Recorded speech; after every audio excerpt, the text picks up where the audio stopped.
নমস্কার। আমি একটু ব্যবসা সংক্রান্ত আলোচনা করব এবং এটা শিক্ষামূলক আলোচনা। কোনো জাতক জাতিকা এসে বলল, আচ্ছা স্যার বলুন তো আমি কি ধরনের ব্যবসা করব, কি ধরনের ব্যবসা করলে আমার চলবে, সেই সম্পর্কে একটু বলুন। আমি যেসব জ্যোতিষ ভাইয়েরা বা বোনেরা জ্যোতিষ নিয়ে শিক্ষা করছেন বা জ্যোতিষ চর্চা করছেন তাদের বলবো, প্রথমেই আমি বলবো কি কি দেখলে বা কিভাবে আপনি বিশ্লেষণ করলে একটা জাতক জাতিকাকে পূর্ণ বিচার বা বিশ্লেষণ করে আপনি তার আশার আলো দেখাতে পারবেন বা দিশা দেখাতে পারবেন। আমি প্রথমেই বলি, প্রত্যেক মানুষের জীবনে সাফল্য আর অসাফল্য থাকবেই। তার জীবনে অনেক কারণের উপর নিচ, জোয়ার ভাটা, দিন রাত যেমন হয় এরকম থাকবে। এই নিয়ে ভেঙে পড়লে চলবে না।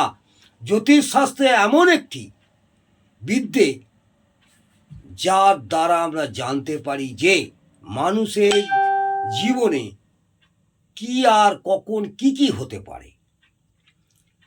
জ্যোতিষশাস্ত্র যে কোনো জাতককে ভাগ্যবান বা ভাগ্যহীন বলে না, কোনো দিন একথা বলে না, এইটা মাথায় রাখবেন।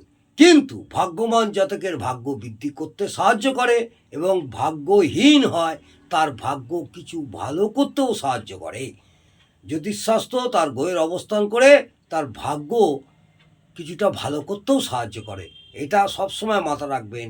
আর কোনো জাতক জাতিকাদের ভয় পাবেন না যে আপনার ভাগ্য খারাপ, আপনার দ্বারা কিছু হবে না। প্রথমে আরেকটু কথা বলি, জ্যোতিষ দ্বারা যে কোনো জাতকের বা জাতিকার স্বভাব, ব্যবহার, স্বাস্থ্য, শারীরিক গঠন, বিভিন্ন অবস্থায় তার দশা, রুচি, প্রেম প্রসঙ্গ, দাম্পত্য জীবন, সন্তান সুখ, আর্থিক, সামাজিক, রাজনৈতিক দশা ইত্যাদি তার বিষয়ে জানা যায়। জ্যোতিষশাস্ত্রের দ্বারা এটাও জানা যায় যে জাতককে কোনটি ব্যবসা করা উচিত, কিসের ব্যবসা করা উচিত, কী ব্যবসা করলে আপনি সাফল্যমণ্ডিত হবেন, সেটাও জানা যায়। জ্যোতিষশাস্ত্র জাতক বা জাতিকাদের কি কি ব্যবসা করবে সেই নিয়ে আমি প্রথমেই বলি, বা আগে যেটা বলছি, আজকে ব্যবসা নিয়ে যে আমার এই ভিডিওটি, জ্যোতিষ শাস্ত্র জাতক এবং জাতিকা এবং ব্যবসা বিষয়ে 100% এক সঠিক মার্গ দর্শন করায়। ব্যবসার বিষয়ে মার্গদর্শন অনেক বিধির দ্বারা করা যায়। আপনি সবসময় সেকেন্ড হাউস, লগ্ন বা চতুর্থ এইসব দেখবেন। তাছাড়াই আমি বলি, লগ্নের অধ্যয়ন প্রথম দেখবেন, লগ্নের অধ্যয়ন করবেন, দ্বিতীয়ভাবে উপস্বামীর অধ্যয়ন করবেন,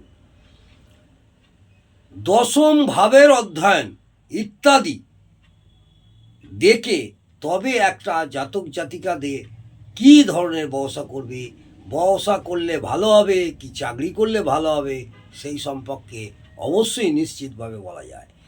নিচে দেওয়া বিধির দ্বারা জানা যেতে পারে যে কোনো রাশির জাতককে কী ধরনের ব্যবসা করা উচিত, যেটা জাতকের বিষয় সব জানা যেতে পারা যায়। প্রথমেই বলবো আপনারা লগ্নের অধ্যয়ন করুন। লগ্ন অধ্যয়ন করে লগ্নের কি পরিস্থিতি আছে, লগ্নে কোন গ্রহ আছে, বুধ কোথায় আছে, বৃহস্পতি কোথায় আছে, সেইগুলো আগে আপনাকে জানতে হবে। দ্বিতীয় ভাবের উপস্বামীর অধ্যয়ন করুন।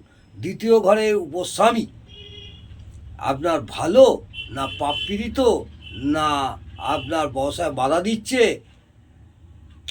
কোন গ্রহ আপনাকে কোন দিকে দৃষ্টি দিচ্ছে, সেই দ্বিতীয় ঘরের উপস্বামীকে আগে প্রধান ধরে তারপর আপনি বিচার বিশ্লেষণ করবেন। দশম ভাবের অধ্যয়নও দরকার। দশম আমাদের কর্মভাব। শুধু কর্ম মানেই যে চাকরিজীবীরাই কর্ম করবে তা নয়, ব্যবসাও একটা কর্ম।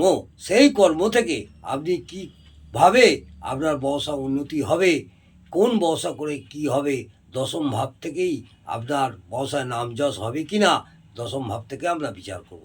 তাহলে আমরা 1 নম্বর লগ্নের অধ্যয়ন করব, 2য় ভাবের উপস্বামী অধ্যয়ন করব, 3 নম্বর দশম ভাবের অধ্যয়ন করব।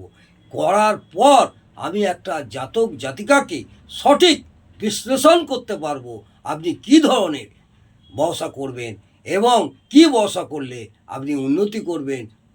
এইটা আমি আমার যেসব বন্ধুরা জ্যোতিষ নিয়ে চর্চা করছেন, জ্যোতিষ পড়াশোনা করছেন, বা ভাই বোনেরা যারা এখন জ্যোতিষ শিখছেন, তাদের উদ্দেশ্য বলবো, সঠিক বিচার করে সঠিক নিয়ম অনুসারে যদি কোনো জাতক জাতিকাদের আমরা বলতে পারি, তাহলে তারা একটা আলোর দিশা পাবে।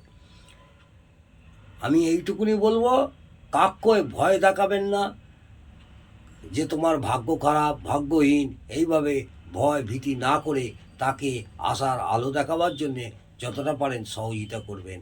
নমস্কার, জয় মা তারা।